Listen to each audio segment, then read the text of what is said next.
Folks, again, good morning. Please take your seats so we can get the program started and get everyone out of here on time today. Here.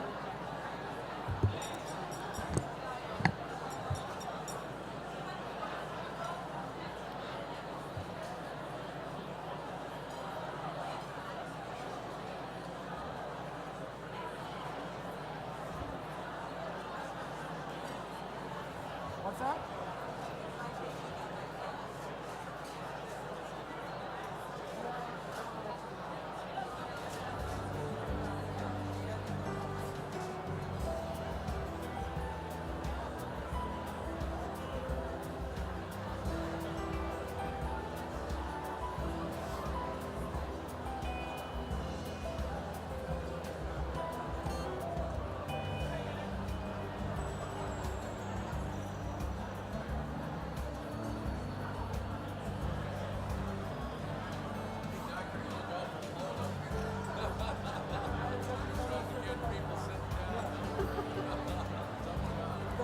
Thankless work.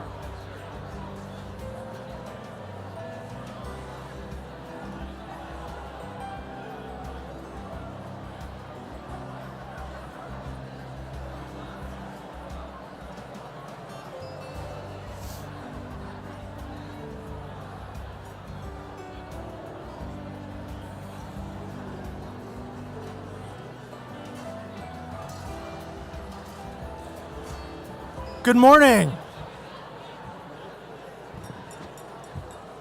Good morning, everyone. You guys here?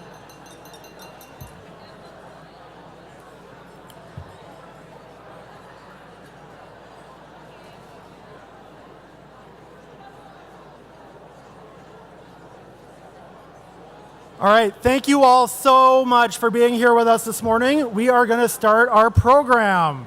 Welcome to the St. Paul River Center, and good morning. Welcome to Fresh Energy's 9th annual benefit breakfast. My name is Justin Fay, and I'm the Senior Lead for Public Affairs and Advocacy here at Fresh Energy. In my role, I have the good fortune of guiding our strategic advocacy and ensuring that our staff are engaged in and helpful to state and local decision makers as we work to tackle the unprecedented threat of climate change. And after nearly 6 years at Fresh Energy, I finally made it on stage at the breakfast. What a privilege. As we gather this morning, I want to start by recognizing that we're holding this event on the ancestral and contemporary homeland of the Dakota people overlooking the mighty Mississippi.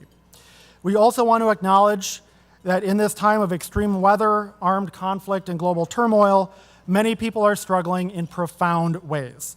Our thoughts are with individuals around the globe experiencing loss, violence, and displacement, as well as those here in our community that are suffering. Whether this is your first event with Fresh Energy or you've been plugged in with us for a while, we're so grateful that you've chosen to spend your morning with us. I'd also like to welcome our virtual guests from all over the country. We're glad that you're here too. And this year, we even have a few watch parties being hosted by board members and donors tuning in from Bemidji, Duluth, Rochester, and Grand Marais. Thank you for joining us. What do you folks think? Can we give our virtual guests a round of applause to welcome them?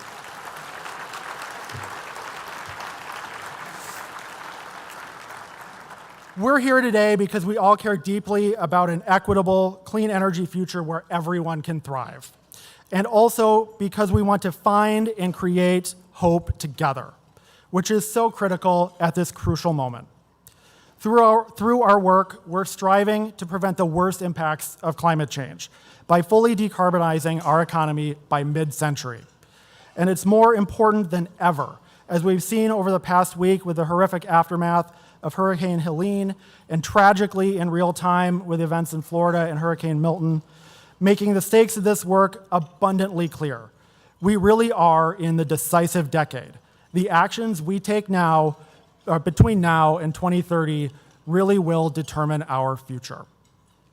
Fresh Energy has been able to drive unprecedented change at the Minnesota Public Utilities Commission, our state agencies, and at the Minnesota legislature. And that's thanks to you. Together, we've achieved milestones like passage of the 100% clean electricity law,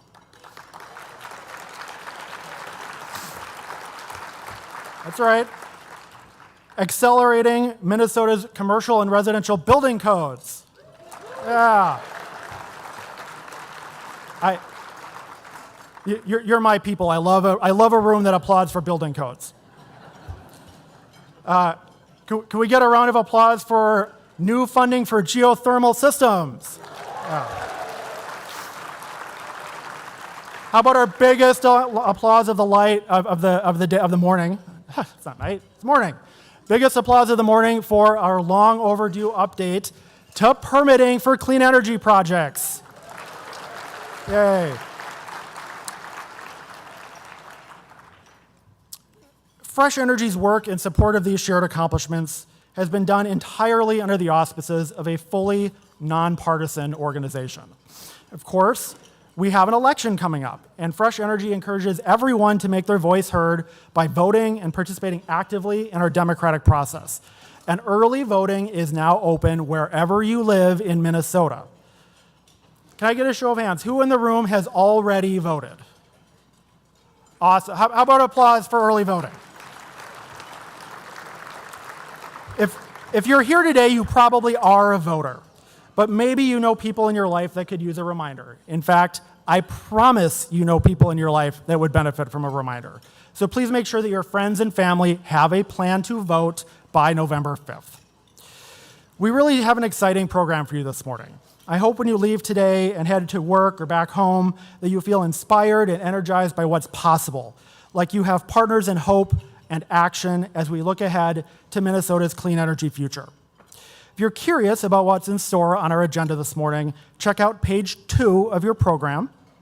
And don't forget to use hashtag #FreshBreakfast when tweeting or sharing photos on social media. Before we dive in, I'd like to acknowledge the many current state and local elected and appointed leaders that have registered to join us this morning.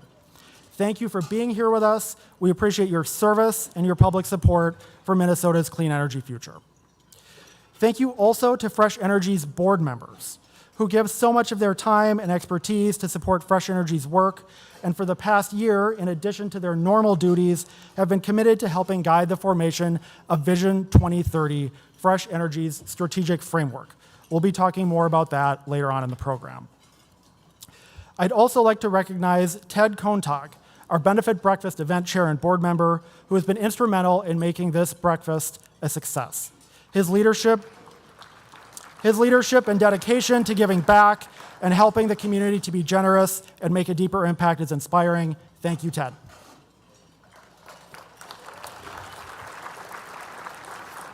I also need to take a moment to thank the multitude of businesses and individuals who have sponsored and supported this event. Because of their generosity in underwriting our breakfast, all gifts today will go entirely towards Fresh Energy's mission of shaping and driving bold policy solutions to achieve equitable, carbon-neutral economies. Thank you to our energy access and equity sponsor, RAR. RAR is a family-owned company that was built on a commitment to sustainability and is dedicated to supporting solutions for a clean energy economy. Thank you to our Fair of the Future sponsor, Great River Energy. Great River Energy is a not-for-profit electric cooperative and is committed to providing affordable, reliable, cleaner energy to its members. We are grateful for the partnership and support of our VIP meet and greet sponsors, Best Buy, Ecolab, Enterprise Energy, Minnesota Power, Mortenson, Spark Fund, Wolf River Electric, and Xcel Energy. We are exceptionally appreciative of all of our sponsors. Without the additional support from our Clean Energy Champion and Friends of the Future sponsors, today's breakfast would not be possible. And of course, we cannot forget our table captains. You worked hard to bring people together for this event, and we're so grateful for the time you took to invite colleagues, friends, family, and beyond to join us in creating a clean energy future for Minnesota and the Midwest. You truly are making an impact by bringing more passionate supporters to Fresh Energy. We have some match pool sponsors I'd like to recognize.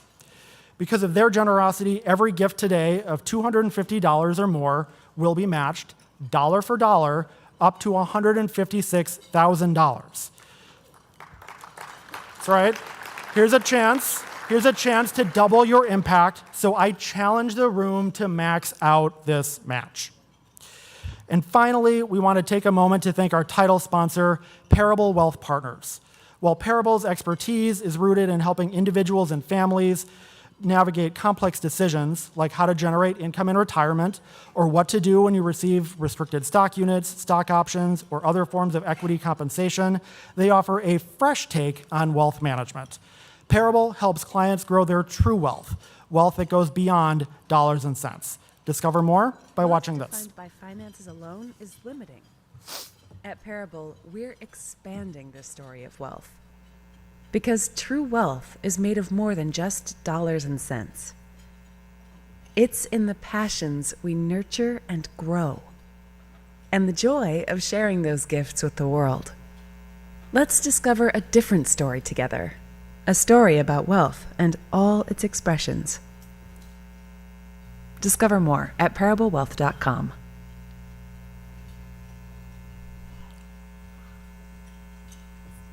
Thanks again to Parable for their generous support of Fresh Energy. We could not do this without you. Lastly, I wanted to remind everyone that our Fair of the Future will continue until 11 a.m. this morning. Out in the lobby are electric vehicles, options on how to electrify your home with a heat pump or induction cooktop, e-bikes, clean energy vendors, and more. Take a look at your program for more details. And with that, I am pleased to welcome to the stage our next speaker, Fresh Energy's Executive Director, Dr. Brenda Cassellius.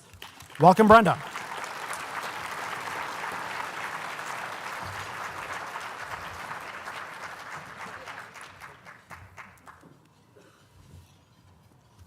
Good morning, everyone. Good morning, everyone. So great to see everybody here this morning. I am just so thrilled to be here at Fresh Energy's 9th annual benefit breakfast, and of course, my 2nd annual breakfast. So just so great to be here. Thank you, Justin, for introducing the day. Before I dive in, I'd like to recognize the many important organizations and partners that we have here at Fresh Energy that collaborate with us and help make this work possible. So there's too many to name, and I don't want to leave anyone out, but if you're in the room this morning, it would mean a lot to us if you would just stand up really quickly so that we could give you a round of applause too, because no one does this work alone. So if you are a partner with Fresh Energy, please just briefly stand up and let's give you a round of applause. I know there are more than them in this room. Thank you all. Thank you all. Today is so much more about all of us and not just about Fresh Energy, but the incredible work that we all do together, which just, it couldn't be done and it couldn't be possible, and certainly wouldn't be as much fun without the thought leadership and collective actions of all of us. And over the next few minutes, it's my job to share with you a bold vision for the future, what we're calling Vision 2030, Fresh Energy Strategic Framework. See, we believe that a just and prosperous and resilient future powered by clean energy is, in fact, possible. A belief we share with our amazing guest speaker, Dr. Ayana Elizabeth Johnson. We have everything we need to equitably decarbonize the economy. We just need the right policies, paired with action to make it happen. And by being here today, you're all demonstrating your commitment to being part of the solution as we work side by side in this critical decade. Many of you in the room have been Fresh Energy's friends for many years and know firsthand that we have been leading the way for over 3 decades. I want to give a shout out to my friend Michael Noble and J. Drake Hamilton, who are here with us today. Without their vision, courage, and expertise, Fresh Energy would not be what it is today. Let's give them a big hand. At Fresh Energy, we are proud to have scientists, economists, policy analysts, physicians, attorneys on our staff. We don't just support change, we research, we write, and we advocate, sometimes taking on the toughest policies, even in opposition, to make progress. We don't take lightly the part we play in this space. And we are humbled and honored to be called on for our expertise and our leadership from regulators, decision makers, foundations, the media, and other climate champions. Over the past 30 years, the energy landscape has vastly changed, and so has the social and political landscape. The work is much more complex, complicated, and challenging. There are no easy solutions, and that means not shying away from the hard things. So I'm here to assure you that in our new strategic framework, Fresh Energy is leaning into our core values: courage, optimism, responsibility, and equity, which is center and grounds our work in every decision that we make, in every action. Over the past year and a half, I've had the honor to meet so many of you and to hear from many important partners and climate champions. One of them, a very special friend of Fresh Energy, is Sarah Clark. Where are you, Sarah? Wave your hand. Give her a hand applause. Sarah facilitated the process and worked with our staff. I think sometimes I talk to Sarah almost every day, multiple times a day. And our amazing board chair also, Dr. Jackie Johnson, who's sitting here with me, alongside the entire Fresh Energy board, to develop this exciting new 5-year strategic framework. We just couldn't have done this without their leadership. What a wonderful team of people who are committed to fresh energy and climate solutions. Having a year to plan gave us the time to hear from so many folks, many of you right here in the room, that kept our vision alive and kept equity front and center, because we believe an equitable transition is possible. And as the politics might have some questioning their strategy on diversity, equity, and inclusion, we wanted you all to know that Fresh Energy stands firm on our commitment to racial and economic justice and equity.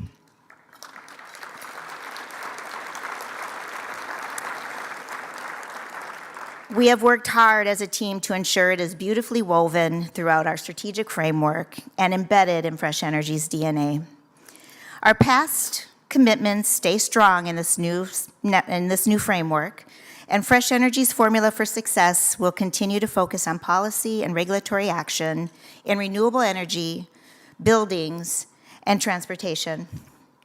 And this morning, we're excited to share that we will be expanding in 2 areas further and deeper: agriculture and heavy industry, 2 emerging sectors critical to Minnesota's economy and meeting our 2050 goals.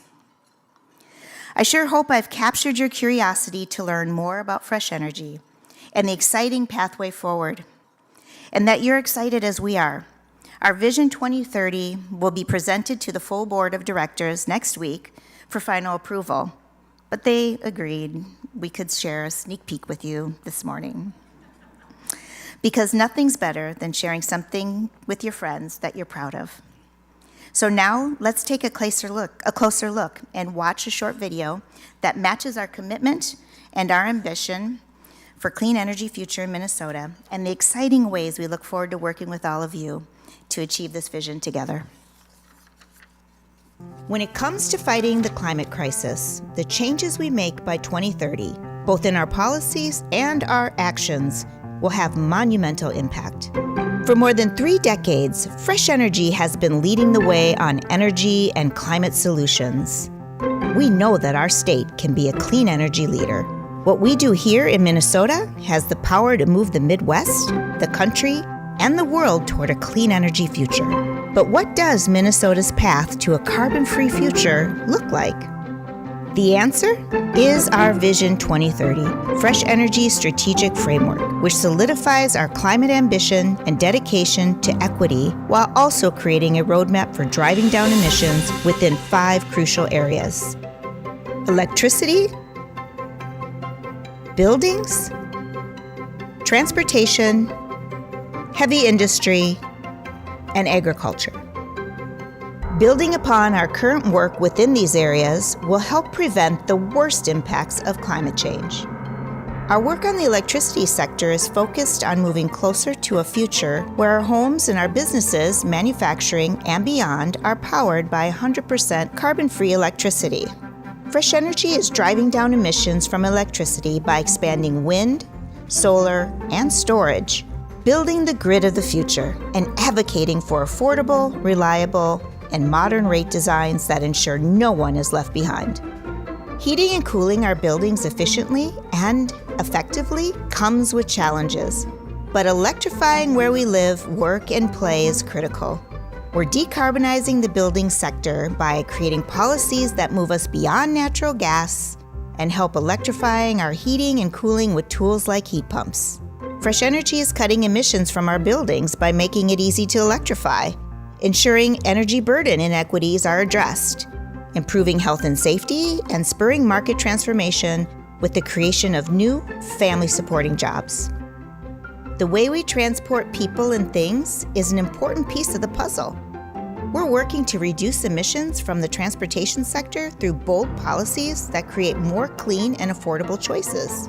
Fresh Energy is keeping equity central to our transportation work as we consider the health impacts of emissions as well as strategies for making electric transportation and charging more accessible, affordable, and reliable. Minnesota is an important agricultural leader, and Fresh Energy is helping grow this legacy by ensuring the agricultural sector is part of our energy transition. We are shaping climate-smart policies that build up our state's rural economies, provide revenue streams for farmers, and improve water and air. This includes establishing our state as a model for local production and rural economic development in green fertilizer. We're also taking on reducing emissions from heavy industry, a big economic driver in Minnesota. There are new opportunities and innovations that we must work with partners to bring to our state. For example, Fresh Energy is striving to make Minnesota a market leader in clean steel, growing jobs and economic resiliency through innovations, like processing Minnesota taconite with green hydrogen, powered by renewable energy. The need for action is more urgent than ever, and the solutions are increasingly complex and difficult. But at Fresh Energy, we're driven by hope for the future and ambitious policy. We envision the Minnesota of the future as a place with healthy lakes and forests, accessible family-supporting jobs, and a clean energy system that powers a prosperous, equitable economy without carbon pollution. Please join us in making our Vision 2030 a reality. Together, we can do this.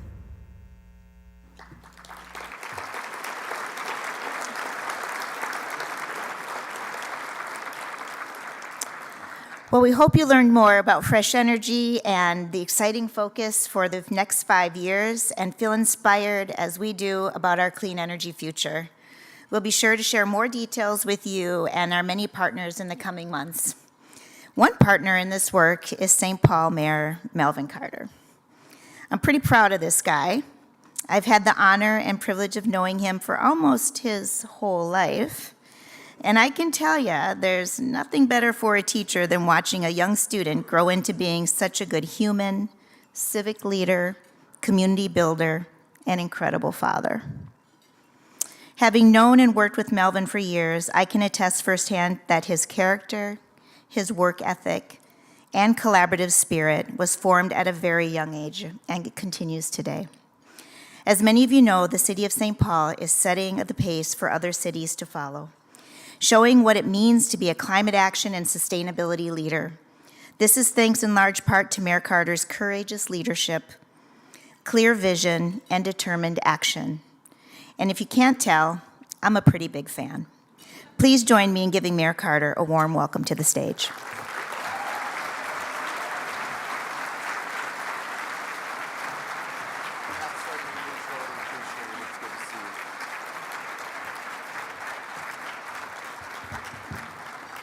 Thank you so much. That fandom is certainly mutual. We thank you so much for your leadership. Good morning. Welcome to St. Paul this morning. We just want to say to our friends at Fresh Energy, thank you for your tireless work to accelerate equitable climate solutions across our entire state. Your work was critical to the legislature's significant climate action over the past 2 years, including the carbon-free electricity by 2040 policy and the creation of Minnesota's new state green bank.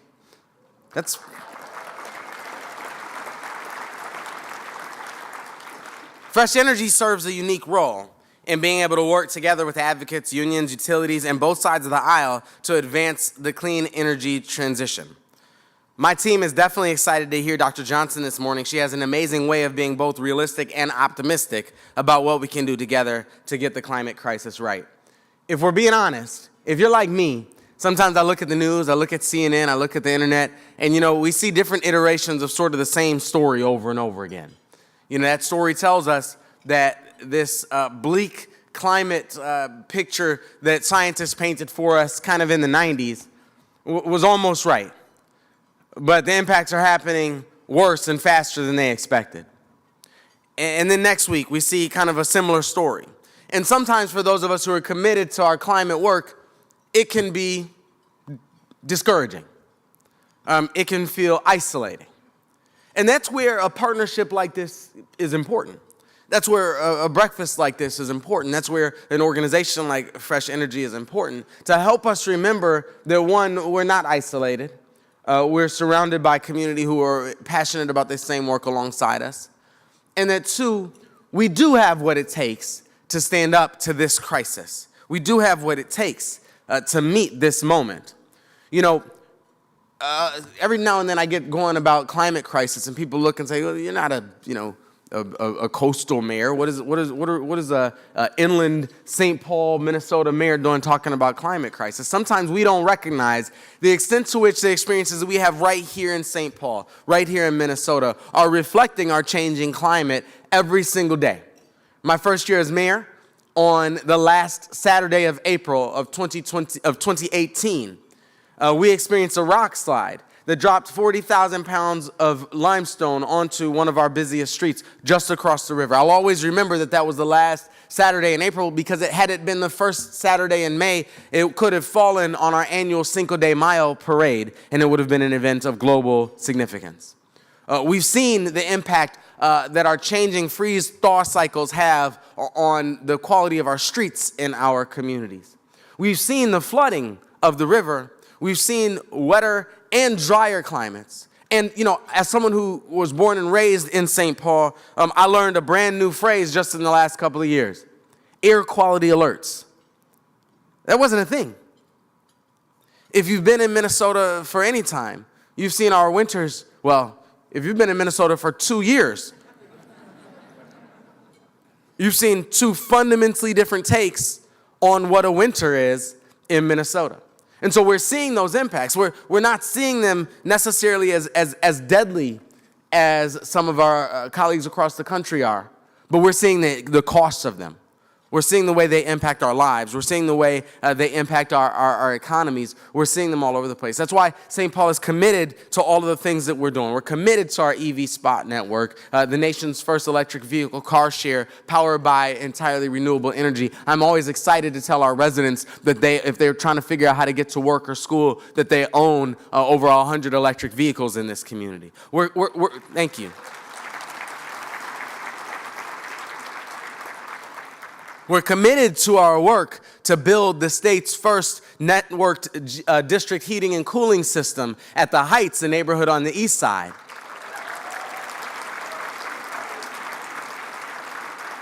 And we're all in St. Paul, so we're also building the state's second networked geothermal heating and cooling system at Como Zoo.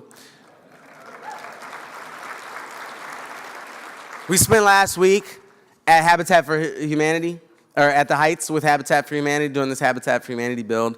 And I mentioned the Heights already, but I'm excited about that space because we're building affordable housing in spaces that have solar shingles. We're going to be producing solar energy on that site. I already mentioned the district heating and cooling on that site. The district, the development-wide stormwater runoff plans. These are the types of things that we're committed to in St. Paul because we know that our ability to impact our world is enormous. But we also know we can't do it by ourselves. A city like St. Paul, We're a pretty incredible city. I would even say the most incredible city on the planet. And I've got the microphone right now, so if you... But even a city as incredible as St. Paul can't change this direction by ourselves. Even a city as incredible as St. Paul requires partnerships in other cities, requires partnerships in fresh energy, requires partnerships to do this work. We've changed the face. You have been leaders in changing the face of what it means to be stewards of our environment. We're joined here today by Russ Stark, our Chief Resilience Officer for the city of St. Paul.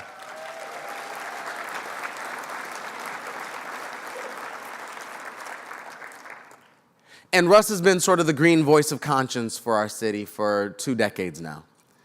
And one of the conversations that we had a lot when I first got elected, when we both first got elected to the city council together, was I got elected kind of thinking about myself as, all the kind of traditional municipal stuff. We need jobs, and we need housing, and we need transit, and we need all the traditional municipal stuff. And when Russ would talk about our environment, our climate, I'd go, yeah, that sounds important, but we have more, I have more urgent stuff to do as we tackle the issues of disparities, as we tackle the issues of poverty, as we tackle the immediate human crises that people are facing on a day-to-day basis. And that response was rooted in a tradition that I learned growing up. I promise you, I thought environmentalism was something for rich people. Right? It was for people who could afford hemp clothing and organic food and electric vehicles and hybrid vehicles then and all the stuff that costs more money. But we've realized that our climate work will benefit the ozone layer, and it will benefit the manatees, and it will benefit the whales. But our climate work is about the people. Our climate work, thank you.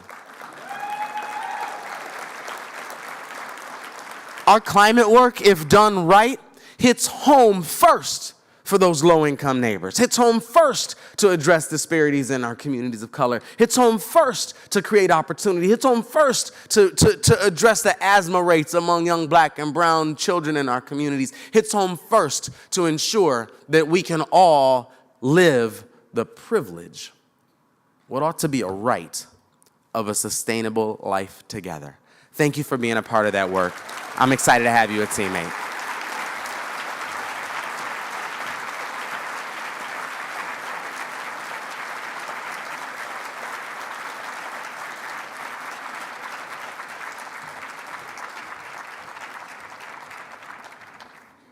Wow, thank you so much, Mayor Carter. It's just been so inspiring to watch St. Paul's leadership and well-deserved national recognition for their approach to sustainability and community engagement. From the city's innovative and community-led Climate Justice Advisory Board, and we have my colleague Janice Watts, who's here, sits on that, to the groundbreaking, as you heard, literally and figuratively, efforts underway around decarbonizing heating and cooling at Como Zoo and the Heights, to an ambitious climate action and resilience plan. The city of St. Paul really is one to watch. At this time, I'd like to invite our next 2 speakers up. Margaret Cherney-Hendrick, my colleague, Fresh Energy's Senior Lead of Innovation and Impact, and she'll be interviewing our featured guest, Dr. Ayana Elizabeth Johnson. Ayana is a marine biologist, policy expert, and writer known for her enthusiasm and optimism for climate solutions. She's the co-founder of the nonprofit think tank Urban Ocean Lab, and her writing has been published in the Washington Post and Scientific American.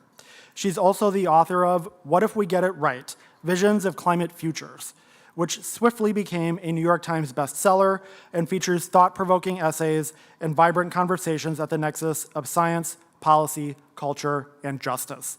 Welcome to the stage, Ayana and Margaret.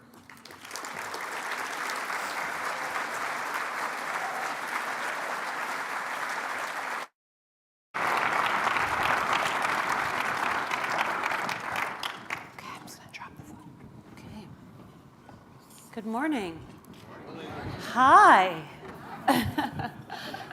Thank you, Justin, for that great introduction, and welcome, Ayana, to Minnesota. We are delighted to have you in conversation. To be here. And I have to admit, I have been following your book tour, which has been very high excitement.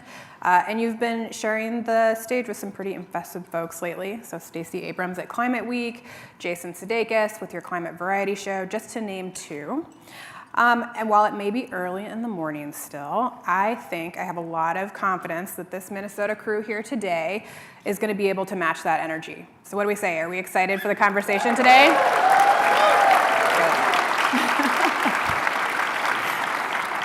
I'm like very deeply not a morning person, and I'm just completely astounded by the amount of energy in this room at this hour. I mean, I can see why, though, after listening to those last few talks. I mean, there's a lot to be excited about here. There is. Well, if you're ready, let's dive in. Let's do it. So you're a thought leader. You have a real gift for bringing folks together, from Bill McKibben to Rhianna Gunright to Jigar Shah. Those last two have been keynote speakers at this event, by the way, to discuss the climate crisis and the path to our clean energy future. And you did this all in your ambitious new book. And through this book, you're taking a radical new lens to the climate crisis. What if we get it right? I wonder if you could just start by giving us kind of an overview here, why you think it's important to take this different perspective on the climate crisis, and what really compelled you to write this book now. I guess the fact that you would categorize it as radical is the reason why I think it's needed, right? Yeah. Like, it's radical to focus on solutions in a world where we're just constantly presented with the problem, as the mayor was mentioning, right? I mean, I think for me, I was like, we don't need another book about the problem. We don't need more documentaries about the problem. I think it's reckless for the news media to cover climate impacts without also in the same breath talking about what we could do to make things better. Because, you know, we have the solutions we need, right? If anything that we've just seen from this 2030 vision, it's a matter of like how swiftly and how justly we can achieve these goals. And I have never been in a room that's gotten so much applause for building codes. So I'm really excited to be with you. That is a remarkable vibe I've not yet experienced. I always say building codes and people just are like, and I think even just hearing geothermal in this room, my house is on geothermal, but that's not exciting as an individual. It's the district heating, the cities embracing it, the states embracing it, the energy goals. So I think, to me, the more we can focus on what's possible, I don't consider myself an optimist, which surprises a lot of people. I mean, the book title is "What If We Get It Right?" ? Like, I don't know if we're going to get it right, but I know that we could. And I think sometimes the more honest answer, the more honest title for the book is like, what if we get it as right as possible? Yeah. Because so much has already changed. Yeah. And we can't put all those greenhouse gases back in the bag in any sort of near-term sense. And so it really is a question of how do we best manage this moment, and the answer is that we have to do it together, right? Like, it is spaces like these, collaborative environments like this, that help to propel us forward. I mean, as I say in the introduction of the book, we don't actually need a more rigorous cost-benefit analysis. We just need to leap. That's what the moment calls for. Also, I just because I think you guys are my people, the cost-benefit analysis that only looks at the cost and doesn't talk about the climate benefits, the justice benefits, the avoided harms in the future is also just a completely unfair and incomplete analysis. So anytime someone's like, it's too expensive, make sure that you call them out on like, well, that's because you're not even considering all of the upsides of doing this work, because I think we're letting people get away with that too much. That's right.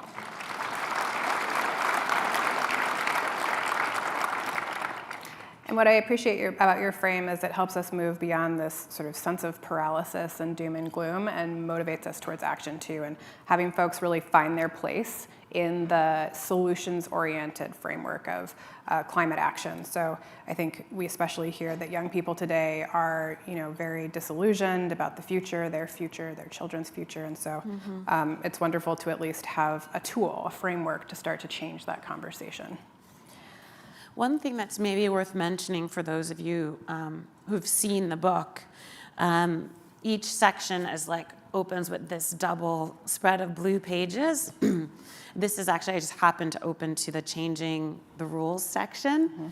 And each section starts with a quote. Here it's what we pay attention to grows. So I'm thinking about how we grow what we are all imagining and creating into something large enough and solid enough that it becomes a tipping point, which is something Adrienne Marie Brown said in her book, Emergent Strategy. And it's just, you can feel that energy in this room, right? This tipping point. But I opened to this section because I think the way that I laid out the book, each section opens with a list of 10 problems and 10 possibilities, because I think we always need to talk about those things together, right? Yep. Side by side, the minuses and the pluses, the ways that we can adapt, the ways that we can become more resilient, the ways that we can better take care of each other as we go through this inflection point for humanity, is kind of how I get my head around it. So while, I'm perhaps too much of a scientist to be an optimist, or maybe too much of a cynic about a lot of humanity actually getting it together and collaborating generously, which doesn't always happen. I know the word that I can lean into if there's anyone in the room who's not an optimist, it's okay. We can do the work anyway. We can do the actions anyway without any promise of success. My personal thing is it's okay if you're not hopeful as long as you're being useful. Yeah. Just forget about the hope part and just keep moving. That's wonderful. I wonder if we could touch on a couple of other themes that come up often in your book, and these are in the sections on community foremost and follow the money. And this is around climate equity and equitable investments. And I especially like the compilation of interviews that you have in these sections that really dig deep on equity and justice. And I'm wondering if you could just chat with us a little bit about how we can ensure that the solutions that we're moving forward to the climate crisis don't leave anyone behind. Are there any examples of communities that you've encountered as you've put together this book that are already getting this right? Sounds like St. Paul's doing a pretty good job. I'll say. Obviously there's more work to be done, but I mean that sincerely, right? These initiatives matter, and proving that a city in the Midwest can really take this on, a state in the Midwest can not only take this on, but lead on it, is extremely important. Two things come to mind when I think about justice in this context of the work that you all are doing. One is a phrase that Colette Pichon-Battle taught me, who is a leader of an organization in the Gulf South called Taproot Earth, mostly organizing Black communities around climate justice. And she refers to justly sourced clean energy. Not just clean energy, period, because there's actually ways to do it wrong, so that not everyone can afford it, so that not everyone has access to it, so that the materials that we're using to have this clean energy have huge health impacts on some communities, and workers' rights impacts on some communities. And so we just really need to keep our eye on the entire supply chain as we're thinking about this. And obviously, not all of that supply chain is here in Minnesota, so it requires this global outlook. But something much more specific comes to mind, thinking about looking at these 10 problems and possibilities for this community foremost section, that because of climate change, places are dealing with things that they never had to deal with before, like heat waves, right? In the US, there are about 36,000 public schools that lack adequate cooling and ventilation systems to deal with extreme heat. And so heat waves are increasingly leading to school closures. That's something that Minnesota probably didn't really have to deal with in the past.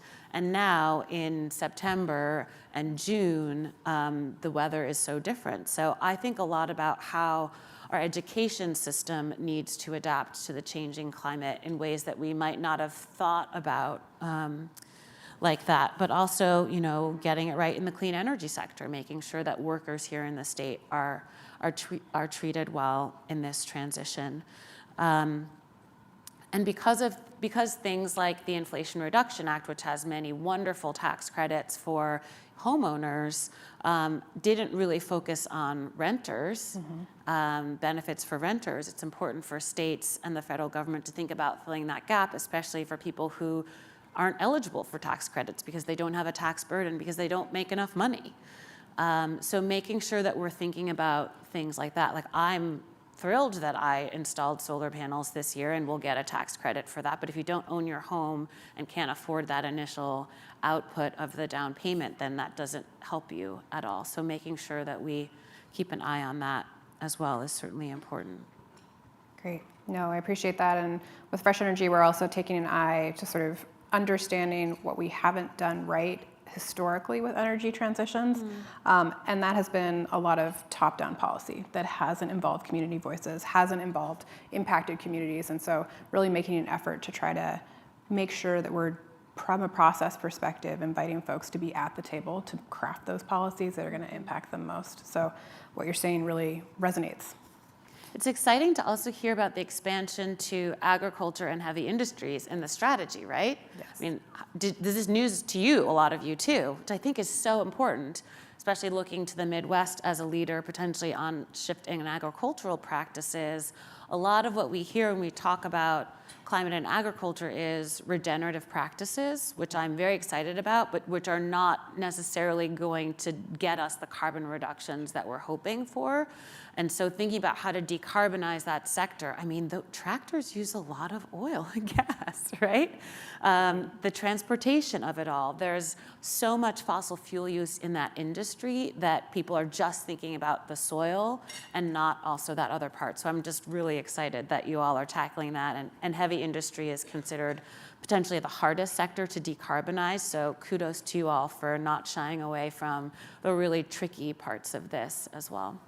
No, I appreciate that. And we weren't joking when the conversations are going to get harder. And we're looking to you all, our partners in this work, to be able to lean in and try to work together to find those sort of alignments to be able to move forward with these solutions. It's going to be a challenge. And I wonder now if we could kind of pivot a little bit to talking about technology and policy a little more deeply. And I think we heard it from Brenda Castellius and also from yourself in this book that we hear so often that climate solutions are wholly dependent on both technological innovation and strong policy frameworks. But you argue, I think really well in your book, that we already have developed many of the technology solutions that we'll need to combat the climate crisis. So I'm wondering if you could dig in a little bit and just elaborate on this point. And if this is indeed the case, which I think we agree to, what do you see as the most important policies that we'll need to accelerate the energy transition? So both in the Midwest and nationally. So oftentimes I think what slows us down is people think we're like waiting for some magical new tech thing before we can do this. Yeah. Like we can't actually go to 100% clean energy until we have small-scale nuclear everywhere, or until fusion is a thing that's viable at a commercial scale, right?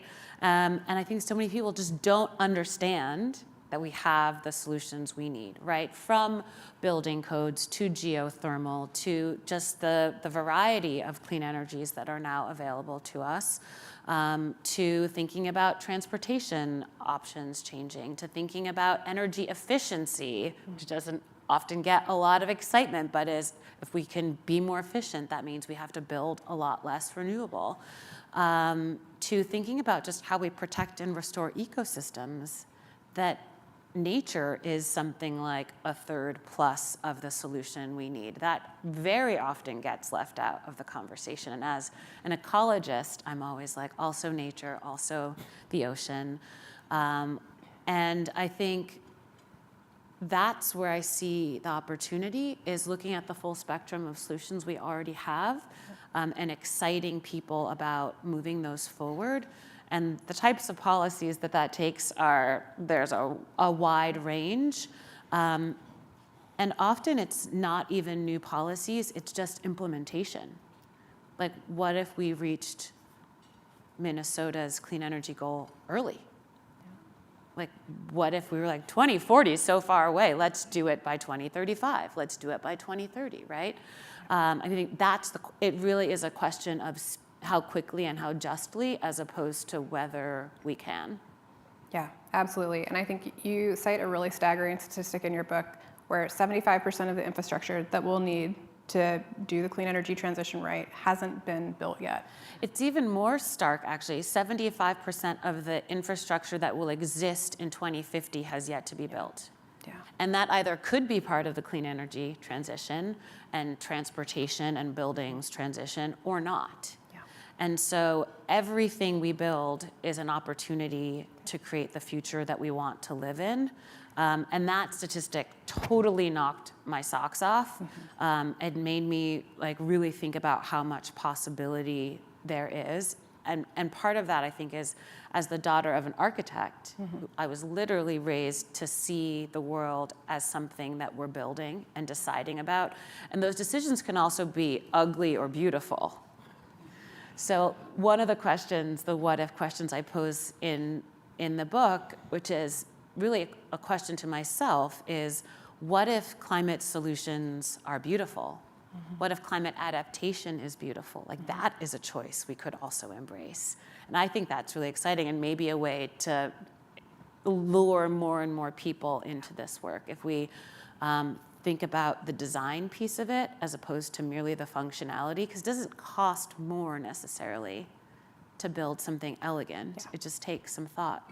Absolutely. Now I have to ask, you mentioned implementation, and I just love this. In your book, you say that implementation is the sexiest word in the English language. I stand by this. Yes, and I don't know how... Anyone agree with me? Let's see. Well, Fresh Energy definitely agrees with you, and implementation is a really key element to our new strategic framework. And Yeah. so I wonder if you could just chat with us about what the word means to you and why you think it's so important. I mean, there's a lot of talking.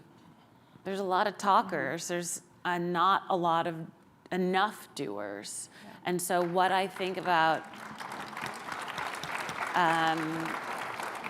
is, and what I've actually, on this book tour, this is exactly the halfway point of the book tour, although I keep being tempted to add new stops.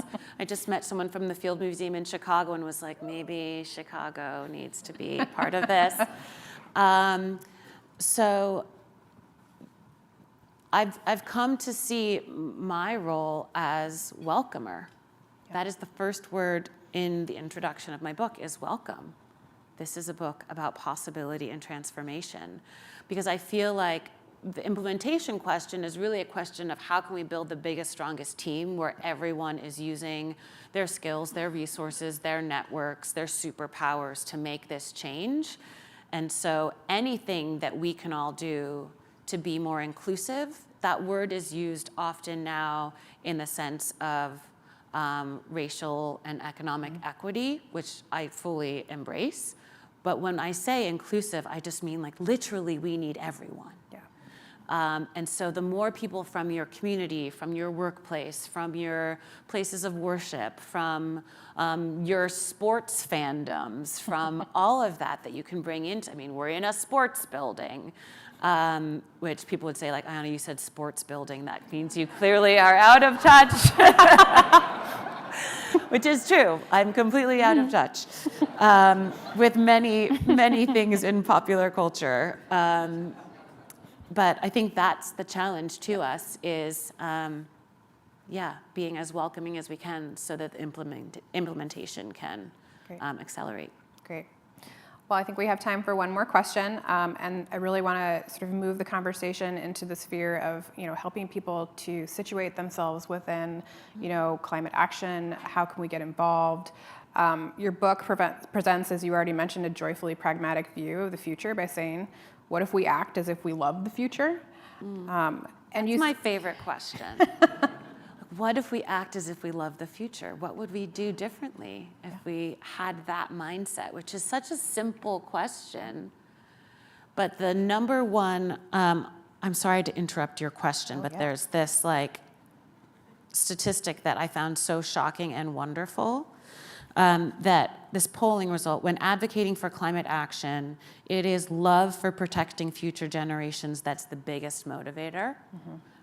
12 times more popular than job creation or economic growth. That really is what is getting people to roll up their sleeves. And I think for people like me who come out of a more academic, rigorous scientific training, I've always thought that was kind of corny and to putting it off into the future, to have it be for our children, for future generations that we're pointing to, because it's now. But if that is most people's motivation, I think we really have to embrace that. And why have I been resisting that love is the motivation? Like, come on, like if that's what it is, let's just do it, right? Yeah. Absolutely.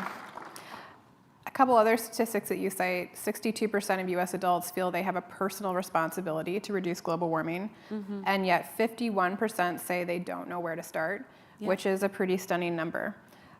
So I know that you don't think having hope is enough, neither do we.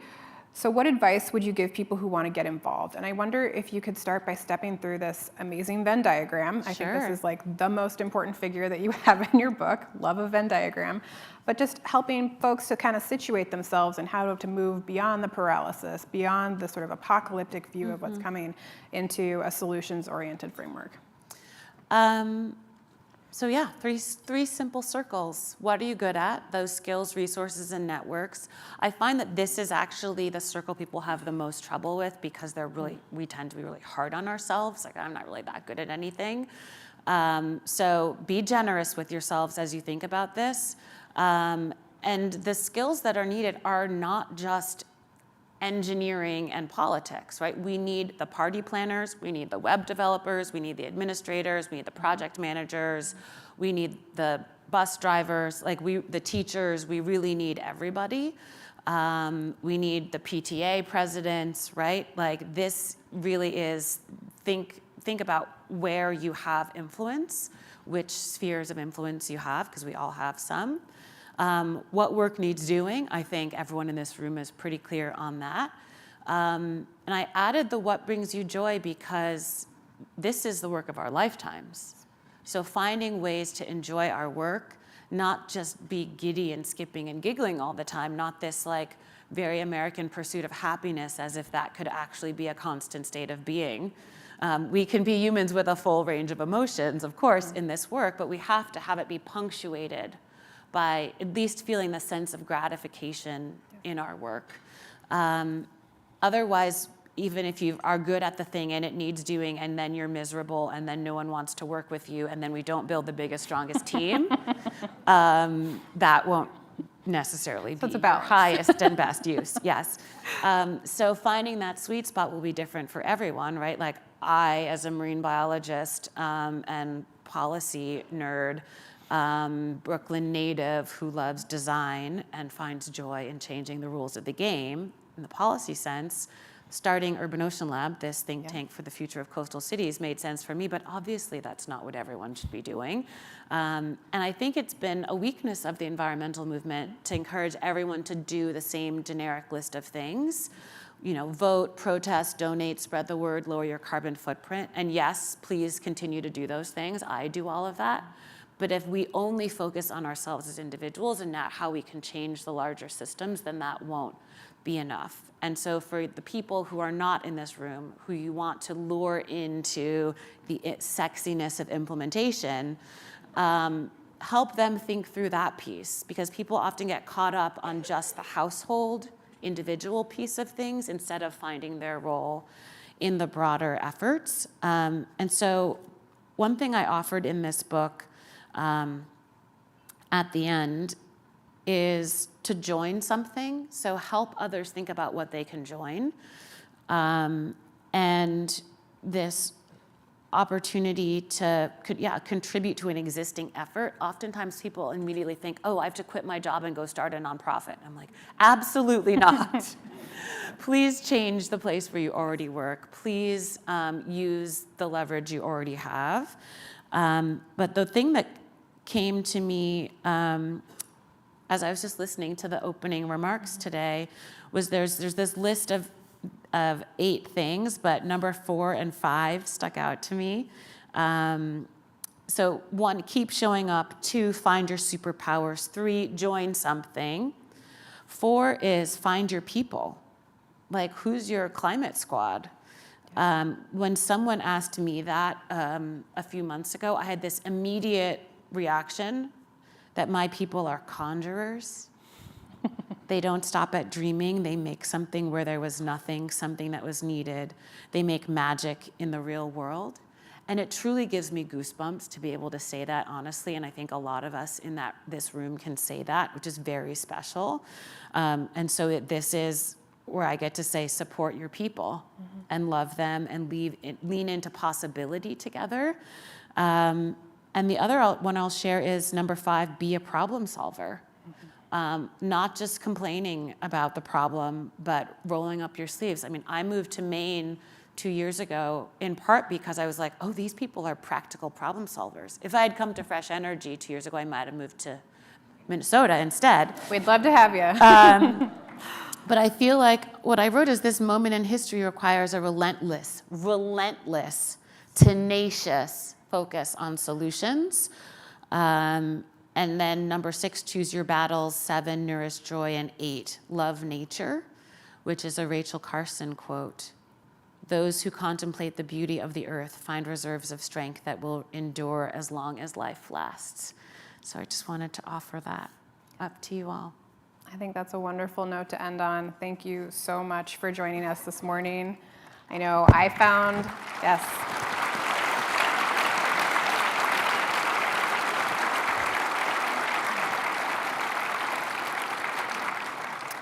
I personally found your book to be immensely inspiring, and I know I speak for myself and the group when I say we've truly enjoyed being able to dig into the book's themes with you today. And it's really refreshing to challenge ourselves to engage with the climate crisis from this perspective, a perspective that dares us to focus on solutions, as you said, to do as much as we can to get it as right as possible, and all with a sense of humor. So Ayana, thank you so much for your time today. Thank you. Thank you so much. Go this way?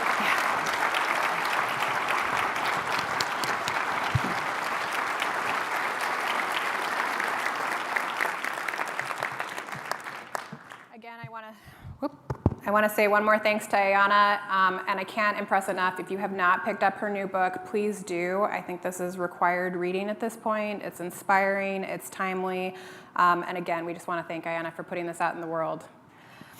So on a personal note, Ayana's conviction that we can't just give up on the future of life on this planet or on each other really resonates with me. If you haven't already guessed, my wife and I are expecting our 2nd child. Yes, thank you. We are equal parts excited and terrified, which I hear is fairly normal. But in this line of work, I'm often asked how I can justify bringing children into this world in the midst of the climate crisis.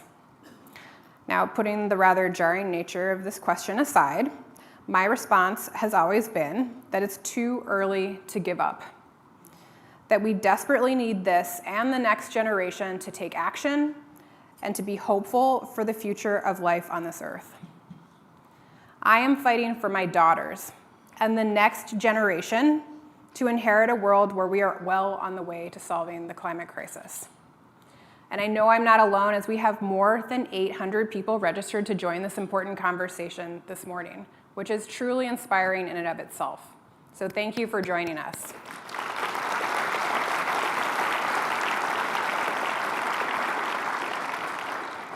And if you're here this morning, you also believe that this is one of the biggest, if not the biggest, challenges that we face today. And you're also here because you trust that by supporting Fresh Energy, you're helping to fight the climate crisis. And I can tell you that is absolutely true. At Fresh Energy, we are all deeply driven and compelled to do this work. And we're taking it on with the clear-eyed understanding that some elements of the energy transition are just going to get harder and harder. but we can't afford not to act. And Fresh Energy is here to take on the hard things. Our vision for the clean energy future actually depends upon it. Fresh Energy is bold and brave, and this should give you hope. I know as a parent, it gives me hope. And now I want to share a video that we've made with some friends of Fresh Energy who also believe in supporting Fresh Energy's ambitious goals. After the video, you'll hear a few words from Fresh Energy Power Circle donor Lane Ayers. He is a longtime supporter of Fresh Energy and is also passionate about fighting climate change. Thank you so much.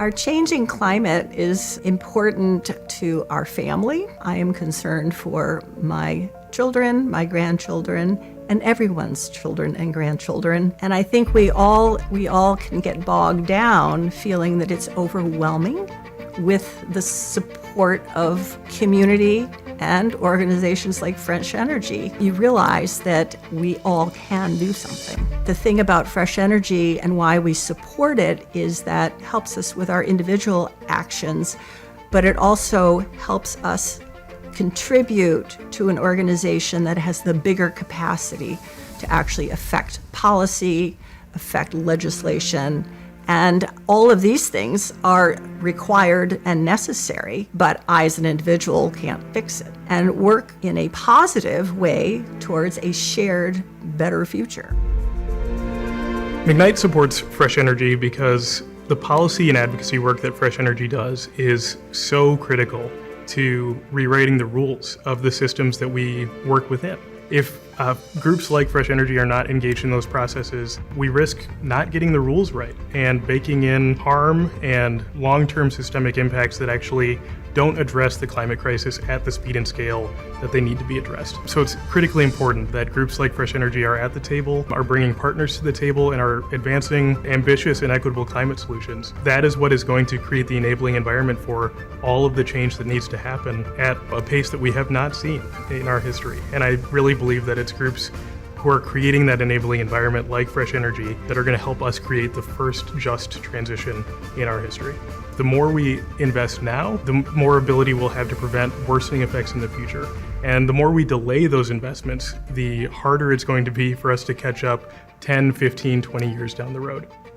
We're already seeing those impacts, and it's critically important that we act now. And I know that folks at Fresh Energy are focused on that every day, and that's what gives me hope, is knowing that we have the ability to actually change history and change the trajectory of the climate crisis. And I'm grateful to groups like Fresh Energy for helping get us there.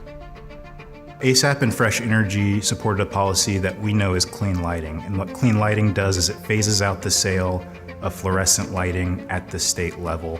So what that meant is we were able to pass the clean lighting bill in the larger climate and energy package that advanced through the legislature this year with a lot of support on both sides of the aisle. Working with Fresh Energy, we were really able to identify partner groups that supported the legislation. We were able to identify legislators that could be champions for the clean lighting bill. And I really view Fresh Energy as the group that got this done. Most of the fluorescents that we see are in places like schools and places like office buildings. And so it's really important that we protect the health of workers, protect the health of kids who are going to school. Clean lighting is just the start. I'm really excited to see how the partnership with Fresh Energy evolves going forward. I really appreciate the expertise that Fresh Energy brings to this work. I am not a subject matter expert. You know, I know what I want on this earth, but I don't know how to get there. And so I really appreciate that is what Fresh Energy brings to the table. I think there's a lot of fear around the climate crisis in what will come. The issue of climate change touches my heart when I think about my children. I know that young people don't just automatically assume that they're going to have an earth that will support themselves and their families and their children. I definitely want to have a legacy that says I was a part of doing what I can to support a sustainable earth. Because without hope, we don't have action. Without hope, we don't have engagement. If I get involved, if I do my part, if I am a part of an organization that is doing their part, then we can work together and have something that will sustain our lives and the lives of generations to come.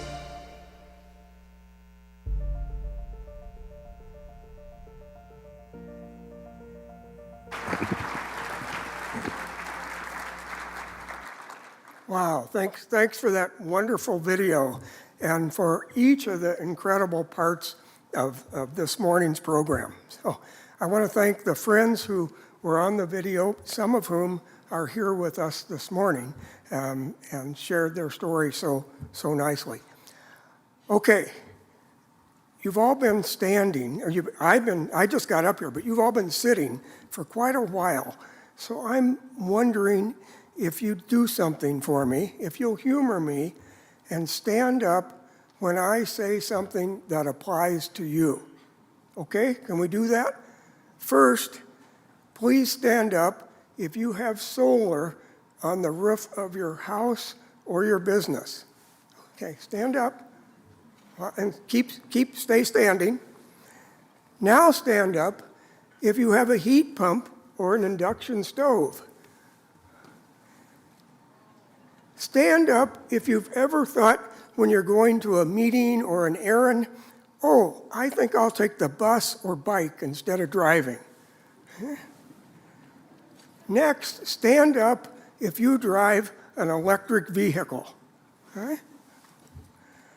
Please stand up if you make choices about energy conservation on a regular basis. And finally, stand up, we're probably all standing almost now, stand up if you want the world to be free from pollution and powered by clean energy. So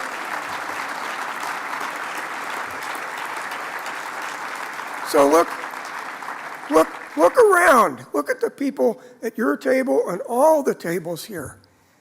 Isn't this inspiring? Okay, now you can sit back down. I know that sometimes it's easy to feel like I'm the only person or I'm the only family. How can I make a difference?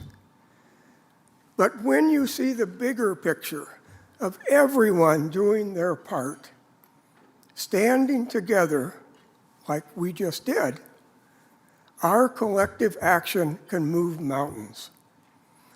There are so many opportunities in our energy transition, and we all need to find what actions fit best for us. I like to think of it this way. Each of us has the chance to create the climate chapter of our own legacy. Now, for me personally, the how and why behind creating my own legacy is something I've been thinking a lot about recently. I am so passionate about fresh energy. And the main reason that I'm passionate about fresh energy is that I'm a grandparent. I love kids, and I love especially my grandkids. In fact, today is my granddaughter Harriet's 13th birthday. Yeah, today. Today, she's 13. You know, I used to think, and you probably did too, that the climate crisis would only affect future generations. But it's clear now that we are already seeing the impacts of climate change all around us every day. So I want this to be part of my legacy, creating a better future for Harriet and the other kids growing up today, and all the kids that will come after us. You know, we build our legacy through action, not just intention. And if we work together, we can make an impact that's bigger than ourselves. Everyone in this room is doing their part. But we also need the policies that are created on the national, the state, and the local levels to drive down emissions so that we can equitably meet our goals. That is Fresh Energy's commitment to all of us today. So, here's your opportunity. Join me in growing your own climate legacy by making an investment in fresh energy today. Make a donation that feels good to you. There's a minimum suggested donation of $125, and that gift, or a gift of any amount, will certainly help. But we have a match on the table today. If you're able to invest $250 or more, other generous donors, many in this room, will match your gift. Or maybe you have the ability to give $500. Or perhaps you could join my wife, Marion, and me at the Power Circle level with a gift of $1,000, $5,000, or more. Those gifts will also be matched today. So please make a generous donation, one that will allow you to talk to your loved ones and assure them that you understand the urgency and that you are doing everything you can. Okay, table captains, now's the time to pass out the pledge cards. You know, I finish up by saying, through the gifts that you and I give to Fresh Energy, we are acting on our intentions, and we are creating the climate chapter of our own legacy. I want to thank you all for coming here today. And Harriet, happy birthday, teenager.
All right, we're going to wrap this up. I want to close us out with a final thank you to all of our speakers, our video participants, and of course our sponsors and table captains.